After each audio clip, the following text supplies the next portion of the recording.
Hey everyone, welcome to another deep dive with us today. Yeah, We are diving into How to Run the World by Parag. it's a good one. It is a good one. So, Khanna's book really gets into how globalization has like completely changed Yeah. the whole game when it comes to like hmm power and who has influence in the world and all of that. Right. And I think what Khanna does so well in this book is he really challenges us to kind of like rethink all the old assumptions. Yeah. We tend to think about the world in a certain way with like Right. countries at the top and then everybody else kind of, Yeah. lining up beneath that. And he's saying, it's way more complicated than that. It's so true, and especially in today's world where it's like we're bombarded with headlines every single day, you know? And Sure. it's tough to really get a grasp on, okay, what's actually going on here? What are the forces that are shaping the world that we live in? Right, exactly. And he makes this really interesting argument that I think at first glance might sound a little crazy. But he says that the world today is actually starting to look a lot like the Middle Ages. Whoa. Okay, I did not see that one coming. Right. It's like what? The Middle Ages. Yeah, so at first you're like, "Wait a minute. We're going back in time here." Right. Are we talking like knights and castles Right, exactly. Mhm. But when you really think about it, it's like, okay, so in the Middle Ages, you had all these different power centers, Mm-hmm. right? You have the church, Yeah. you had these powerful merchant guilds, Okay. you had these influential families, and they were all kind of like vying for power alongside kings and kingdoms. And it wasn't this like neat Right. hierarchy that we tend to think of today. And so what Khan's saying is like, hey, we're kind of moving back in that direction. So you're saying it's like Middle Ages 2.0, In basically. a way, yeah, like think about it. You've got these massive multinational corporations today, Hmm. right? They've got resources, they've got reach that spans the globe. Yeah. They're kind of like those old merchant guilds in a way, right? Wielding influence across borders. That's true. I mean, you don't think about it that way, Right. but I mean, they have a lot of power. Exactly. And then you've got these other players too, like NGOs, think tanks, Okay. even individuals with huge online platforms. Right. They're shaping global conversations Yeah. in a way that honestly rivals the power that the church had back in the day. Wow, you're blowing my mind right now. I'd never really thought about it like that. Yeah. But it's so true. I mean, you think about like the reach of some of these like online movements or, even like corporate social responsibility initiatives, Right. which I always thought was just like a PR thing. But Exactly. you're saying that's actually like a central part of how the world operates now? Absolutely. And what's really interesting is that Kana doesn't just like describe this new reality. Okay. He gives us all these real world examples of how this new kind of diplomacy, Okay. he calls it mega diplomacy, Mega diplomacy. I like it. is already playing out. Okay, so give us an example. I got to hear this. So one example is the Clinton Global Initiative, Yeah. CG. Okay. Yeah. And it's not just like another one of these, diplomatic talking shops. Right. This is about bringing together the biggest players from all these different sectors. Okay. You've got business leaders, you've got philanthropists like Bill Gates, Bono, Mm-hmm. alongside world leaders. Yeah. And the idea is instead of just making empty promises, Yeah. they're making concrete commitments to actually tackle these global challenges. So it's less talk, more action. Exactly. It's about results. I like it. And the really interesting thing is this approach isn't limited to these like high profile things like CGI. Okay. Even something like, those student simulations where they're like role playing as CEOs and NGO leaders. Oh, yeah. That reflects this changing understanding of how global problem solving actually happens.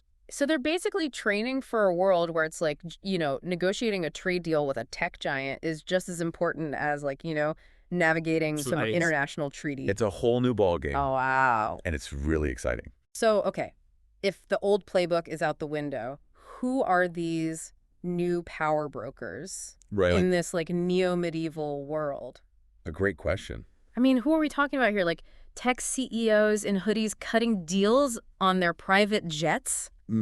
Well, there's definitely some of that going on. Yeah. I mean, are we talking about here like tech CEOs in hoodies cutting deals on their private jets? Well, Khanna certainly highlights the role of like business leaders, Mm-hmm. but he also points to some less obvious players. Okay. Like, for example, he talks about the rise of the Sherpa. The Sherpa. Yeah, these behind the scenes negotiators, Okay. the ones who can navigate these really complex geopolitical landscapes and Yeah. like broker deals that traditional diplomats wouldn't even dream of. Interesting. So it sounds like we're talking about a whole different skill set here. Oh, absolutely. Like you'd need someone who understands global finance, international relations, maybe even a little bit of psychology. Yeah, totally. I mean, these Sherpas, they had to speak the language of like boardrooms and back channels. Yeah, You know, yeah. they're the ones who can bring together governments and corporations, even grassroots organizations, to find common ground and actually get things done. So they're like the ultimate networkers, the Exactly. ones who can connect the dots and make things happen on a global scale. Yep, Okay. I can see how that would be incredibly valuable in this like new world order that we're talking about. for sure. And then there's another group that Khanna brings up that I think is really interesting, Okay. the celebrity diplomats. Celebrity Yeah, diplomats. they're like George Clooney's work in Darfur or Bono's advocacy on global poverty. Right.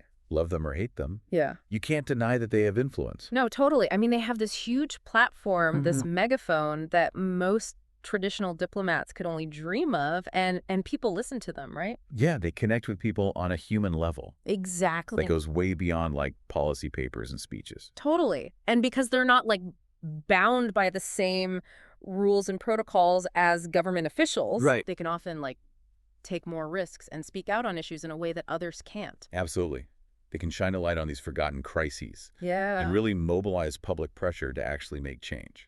So we've got these corporate powerhouses, we've got these behind-the-scenes negotiators, we've Mhm. got celebrity influencers. It's like a far cry from, the traditional image of diplomacy Totally. with like, guys in suits, with briefcases. Exactly. But it makes you wonder if like all the old power structures are dissolving, Yeah. what's actually holding it all together? Right. Is it just every man for himself? Yeah. That's the question, right? And Khanna doesn't shy away from that at all. Okay. He actually offers kind of surprisingly optimistic view. Okay. He suggests that the answer might lie in focusing on regional solutions, Okay. or rather than trying to impose like a top-down one-size-fits-all model on this incredibly complex world. So instead of focusing on like global institutions or like, these big international organizations, you're saying we should be looking at more localized partnerships and collaborations. Yeah, exactly. He argues that, you know, true progress often happens from the ground up Okay.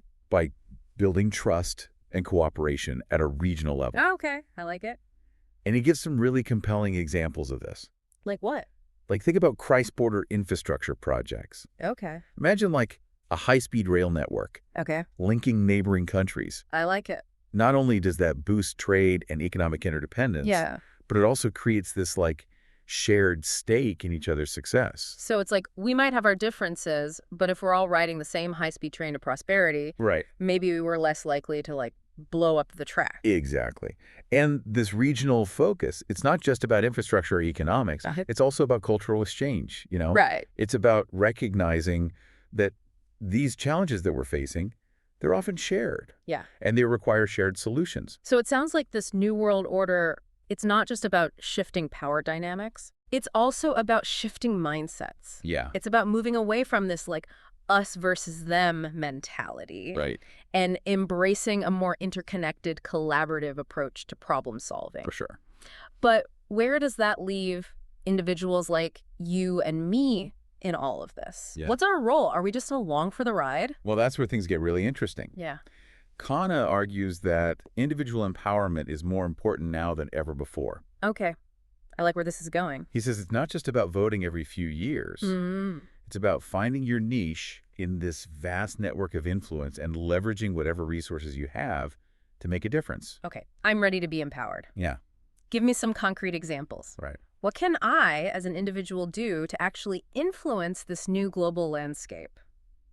Okay, so we've talked about these like shifting power dynamics and, these new players on the global stage. Right. And even this like possibility of a new renaissance. Mhm. But like, what does that actually look like? A Yeah. new renaissance? Are we talking like flying cars and, moon colonies? Or is it something a little deeper than that? Yeah, I think for Khanna, it's less about like the technological advances and more about a fundamental shift in how we approach these like big global challenges. Okay. When we think about the original Renaissance, it wasn't just about, pretty paintings and fancy architecture. Right. It was this like rediscovery of knowledge, Right. this spirit of inquiry, Okay. this belief in human potential. Yeah. And all of that was happening against a backdrop of like political fragmentation and upheaval, Right. kind of like the world we live in today. So you're saying that sometimes out of chaos comes creativity. Exactly. Like these disruptions that we're seeing now could actually be the catalyst for something like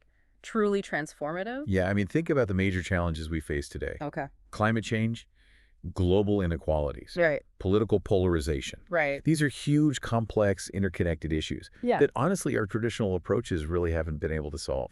And so Khanna's argument is that it's precisely because these old systems are breaking down Okay. that we have this like unique opportunity Yeah. to build something new and hopefully better in their place. So what's the blueprint for this new, like, Renaissance-inspired world? Like, who's leading the charge here? Well, Khanna points to the rise of what he calls like social entrepreneurs Social entrepreneurs. as a sign of hope. Okay. And these are people who are basically using business principles Okay. to try to tackle social problems. Mm-hmm. And they're proving that you can actually do well by doing good. Okay, I like the sound of this already. Give me some examples. Who are these social entrepreneurs? Sure. What are they doing differently? So one example is Mohammed Yunus. Okay. He founded the Grameen Bank Mm-hmm. to provide microloans to people living in poverty. Okay. The idea is to empower them to lift themselves out of poverty through entrepreneurship. Got it. Or you could think about someone like Bill Gates, Okay. who through the Bill and Melinda Gates Foundation Ah. has made incredible strides in global health Mm-hmm. by investing in all these innovative approaches to disease prevention and treatment. So it's about like applying creativity and innovation to Sure. some of these like really, really tough problems that we're facing. Yeah, and it's not just about like throwing money at the issue. Right. It's about finding solutions that are actually sustainable and scalable. Right. And the really cool thing is that these change makers, Yeah. they're coming from all over the world. Okay. Khanna highlights examples from China, Okay. where you've got these tech entrepreneurs who are developing green technologies to combat pollution. Wow. Or in Africa, Yeah. where you've got innovators creating mobile banking solutions Right. to bring financial services to people who've never had access to traditional banking. It's like we really are on the verge of something really incredible. Yeah. But how do we go from these like isolated examples of progress Right. to like a full-blown renaissance? What can we as individuals do to like contribute to this global shift? Yeah. That's the million-dollar question. It really is. And Khanna gives us a few pieces of advice. Okay, that must be. First, he stresses how important it is to become more informed and engaged global citizens. Okay. Like, read widely, Okay. challenge your own assumptions, Hmm. seek out diverse perspectives. So step one, get out of our bubbles. exactly. Engage with the world. And it's more than just being informed, though. Okay, what I...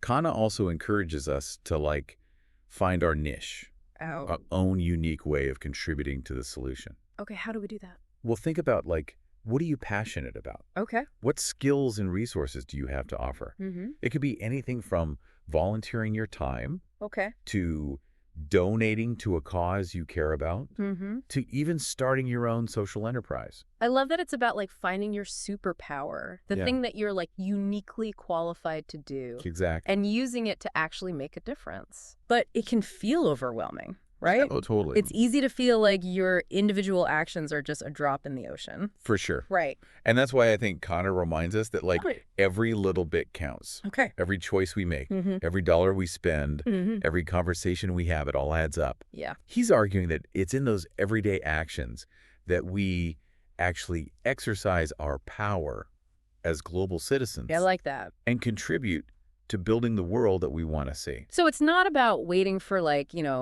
some superhero to come and save the day. Right. It's about recognizing that we all have a role to play Exactly. in shaping a better future. Yeah. And maybe, just maybe, if enough of us step up Mhm. and embrace this challenge, we might just spark that new renaissance. I love it. I think so too.